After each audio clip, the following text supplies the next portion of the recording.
जिंदा दिलान के शहर लाहौर में बरतानवी शाही जोड़े की मुस्कुराहटों भरी मसरूफियत। शहजादा विलियम और केट मिडल्टन को एयरपोर्ट पर गवर्नर पंजाब और वजीर आला ने वेलकम किया।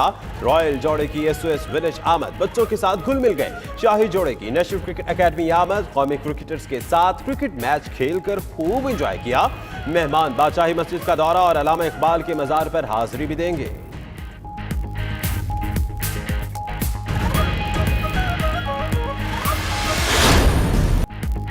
फवाद चौधरी हुकूमती जिम्मेदारियां तबाहाल प्राइवेट सेक्टर पर डालने के बयान पर कायम।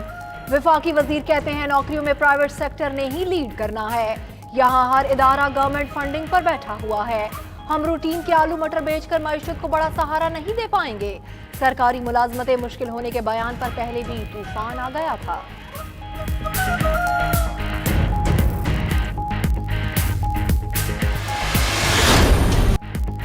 हुकूमती पॉलिसी से परेशान ताजर सड़कों पर निकल आए। कराची में सड़क पर एहतजाजी कैंप लगा लिया। पाकिस्तान ट्रेडर्स अलायंस का 29 और 30 अक्टूबर को हड़ताल का ऐलान। ताजिर रहनुमाओं का कहना है हुकूमत ने टैक्स में कमी समेत शनाख्ती कार्ड की शर्त खत्म नहीं की। जमील फराचा ने कहा कि टैक्सेस मसाइल हल न होने से मईशत तबाह हो चुकी। इंतखाबी दावे और झूठ अब बेनकाब हो रहे हैं।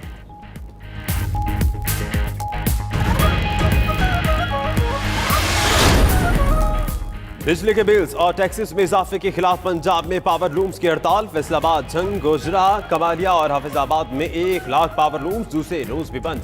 सन्नत का पहिया रुकने से लाखों मजदूर भी रोजगार से महरूम। घरों के चूल्हे ठंडे पड़ने लगे। फैक्ट्री मालिकान कहते हैं हुकूमत ने सहारा ना दिया तो पावर लूम सेक्टर तबाह हो जाएगा।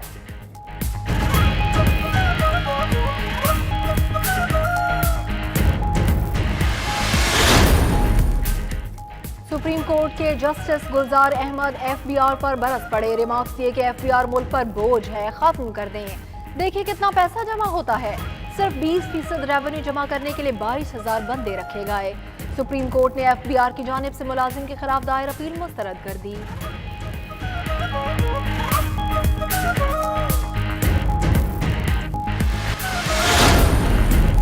सोने की स्मगलिंग का सबसे बड़ा स्कैंडल। 60 अरब रुपए वालियत की स्मगलिंग केस का फैसला। सदर ममलिकत के दफ्तर से अनकरीब आने का इम्कान। एफबीआर ने विफाकी टैक्स मुहतसिब के फैसले के खिलाफ सदर ममलिकत को अपील की थी।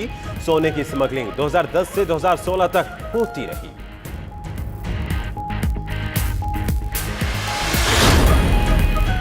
नौजवानों की किस्मत बदलने के लिए हुकूमत की बड़ी काविश। वज़ीर-ए-आज़म इमरान खान आज कामयाब जवान प्रोग्राम का इफ्तिताह करेंगे। 100 अरब रुपए फंड्स मुख्तस, लाखों नौजवान मुस्तफिद होंगे। 10,000 से 50 लाख रुपए तक कर्ज दिया जाएगा। प्रोग्राम के तहत बासलाहियत नौजवानों को आला तालीम, हुनर और कारोबार के मौके मिलेंगे।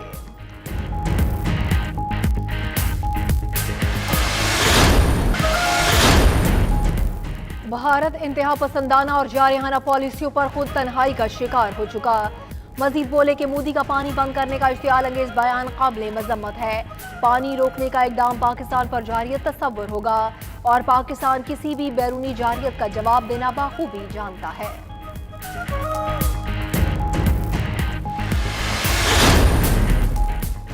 तहरीके इंसाफ की एमपीए ज़बीन गुल को मुबैना प्रोटोकॉल ना देने पर कार्रवाई का मामला। चिल्ड्रन कॉम्प्लेक्स मुल्तान के डॉक्टर्स का मुस्ताफी होने का ऐलान। चिल्ड्रन कॉम्प्लेक्स की तमाम फैकल्टी आज इस्तीफा जमा कराएगी। प्रोफेसर काशिफ कहते हैं एमपीए ज़बीन की रुकनियत मुअत्तल करने की बजाय डॉक्टर्स को बार बार तलब किया जा रहा है।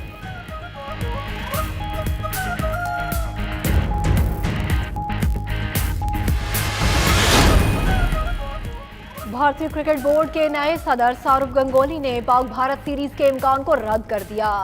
सौरव गंगोली कहते हैं दोनों ममालिक के दरमियान सीरीज का फैसला बोर्ड ने नहीं हुकूमत ने करना है। उधर आईसीसी ने आइंदा साल शेड्यूल T20 वर्ल्ड कप से पहले पाकिस्तान और भारत का वार्म अप मैच करवाने की कोशिशें शुरू कर दी।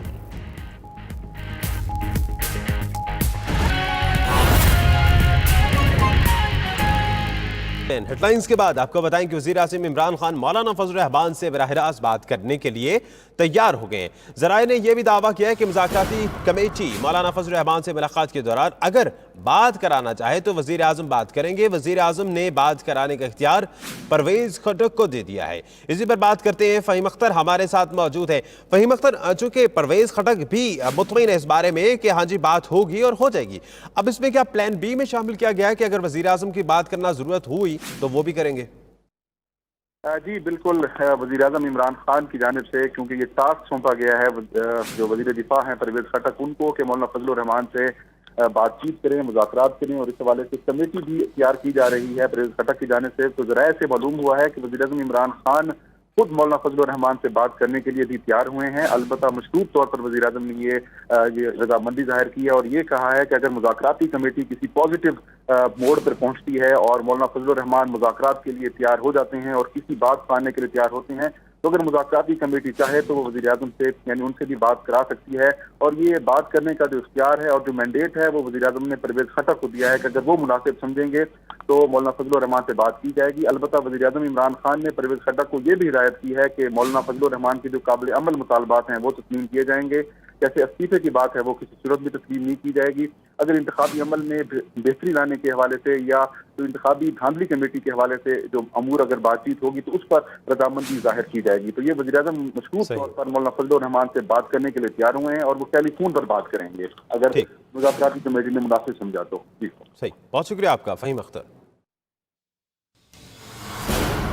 शाही जोड़े की बादशाही मस्जिद आबद और बादशाही मस्जिद के खतीब मौलाना अब्दुल खबीर आज़ाद ने शाही मेहमानों को मस्जिद की तारीख के हवाले से बताया और इससे कबल शाही जोड़ा SOS विलेज गया, जहां बच्चों के साथ केक काटा। केट मिडल्टन ने बच्चों से उर्दू में गुफ्तगू की, मुबारकबाद और शुक्रिया अदा किया। शहजादा विलियम और अहलिया ने नेशनल क्रिकेट एकेडमी के साथ भी वक्त गुजारा और सिर्फ यही नहीं बल्कि वहाँ पर क्रिकेट भी खेली, जो वहाँ पर क्रिकेटर से ये तस्वीर तमाम आज लाहौर के दौरे की हैं मुख्तलिफ जगहों की, जहाँ बादशाही मस्जिद, SOS विलेज और नेशनल क्रिकेट एकेडमी के। अभी जो तस्वीर आप देख रहे हैं ये बादशाही मस्जिद की हैं, जहाँ मौलाना अब्दुल खबीर आज़ाद ने इस्तकबाल किया। जितने भी बादशाही मस्जिद के एरियाज़ हैं उनको दिखाया, उसका विजिट कराया। हम इस मनाजिर में भी देख सकते हैं कि काफ़ी खुश है। और सिर्फ यही नहीं, अल्लामा इकबाल के मज़ार पर हाज़िरी भी थी। तो शाही जोड़े की बादशाही मस्जिद आबिद बादशाही मस्जिद के खतीब मौलाना अब्दुल खबीर आज़ाद ने शाही मेहमानों को मस्जिद की तारीख के हवाले से भी बताया है कि इसकी तारीख क्या है। ये पाकिस्तान की दूसरी बड़ी मस्जिद है। इससे कबल शाही जोड़ा SOS विलेज गया था, जहां बच्चों के साथ केक काटा। केट मिडल्टन ने बच्चों से उर्दू में गुफ्तगू की थी। कराची चलते हैं, जहां वजीर इत्तलात सिंध सईद गनी मीडिया से बातचीत कर रहे हैं। फ्रिज तो थोड़ी मांगते हैं, दवाई रखने के लिए जो फ्रिज उनको चाहिए था वो उनको नहीं दिया गया। आसिफ अली जरदारी साहब उन शदीद गर्मियों में भी अडियाला जेल में और फरियाल तालुक साहिबा भी एक पंखे के साथ एक आम से कमरे में रह रहे थे। उन्होंने कभी गिला नहीं किया इस बात का। लेकिन अगर उनकी तबीयत नासाज है तो ये उनका हक बनता है। कोई आम कैदी भी, कोई मुजरिम कैदी भी जिसको सज़ा हो गई हो वो जेल में हो और अगर वो अलील हो, वहाँ डॉक्टर कहें तो उसको पहले जेल के हॉस्पिटल में ट्रीट किया जाता है और अगर ज़रूरत हो तो उसको बाहर किसी बड़े हॉस्पिटल में भी दाखिल करा दिया जाता है। यहाँ जिस शख्स की हम बात कर रहे हैं वो साबिक सदर पाकिस्तान है, वो इस वक्त रुकन कौमी असम्बली है और साबिक वफाकी वज़ीर है। पाकिस्तान पीपल्स पार्टी पार्लियामेंटेरियन जिसकी एक सूबे में हुकूमत है और असम्बली में उनकी अच्छी खासी तादाद है, सेनेट में अच्छी खासी तादाद है, उस पार्टी का वो सदर है। उसको ये वो आसाइशें या वो सहूलतें भी जेल में नहीं दे रहे हैं जिसकी इजाज़त कानून देता है। मैं ये समझता हूँ कि आसिफ अली जरदारी साहब का इलाज उनका हक है, उनको बेहतर इलाज मिलना चाहिए, उनको फौरी तौर पे हॉस्पिटल में मुंतकिल किया जाए। हम नहीं कह रहे हैं उनको रिहा करो, हम नहीं कह रहे हैं कि उनके खिलाफ जो तहकीकात हो रही है उसको बंद करो, हम नहीं कह रहे हैं कि जो एहतसाब का ड्रामा आपने चलाया है उसको ख़त्म करो, ये अदालतों में खुद का सामना करेंगे। लेकिन कम अज़ कम उनकी सेहत के इशू पर हम किसी भी किस्म का कंप्रोमाइज़ नहीं कर सकते हैं। जहाँ तक आपने आवारा कुत्तों की बात की, देखें आवारा कुत्तों का इशू पूरे मुल्क का इशू है, सिर्फ कराची का नहीं है। मुझे तो हैरत होती है, ये जो इशू पूरे मुल्क का है उसको घुमा फिरा के या तो सूबा सिंध या फिर कराची पे ले आते हैं। या तो आप लोग ये मान लेंगे पूरे पाकिस्तान में सूबा सिंध के अलावा कुत्ते कहीं पर भी नहीं है और सब अमन और सुकून है कुत्ते वो। फवाद चौधरी के बाद जिनका कहना है कि मैंने कहा सरकारी मुलाजमतें मुश्किल हैं, तो मीडिया में तूफान बरपा हो गया। वफाकी वजीर फवाद चौधरी नौकरियों से मुतल्लिक बयान पर डट गए और कहते हैं कि नौकरियों में प्राइवेट सेक्टर ने लीड करना है। रूटीन के आलू मटर बेचकर मईशत को बड़ा सहारा नहीं दे पाएंगे। हमारे यहाँ हर इदारा गवर्नमेंट फंडिंग पर बैठा हुआ है। 2 दिन से आपको पता है कि मैंने ये कह दिया था कि सरकारी मुलाजमतें जो है वो मुश्किल है, तो वहाँ पे मीडिया में जो है वो तूफान आ गया। जो भी बंदा ABC भी जानता है इकॉनमी की, उसको पता है कि ये जो प्राइवेट सेक्टर है उसने इकॉनमी को लीड करना है।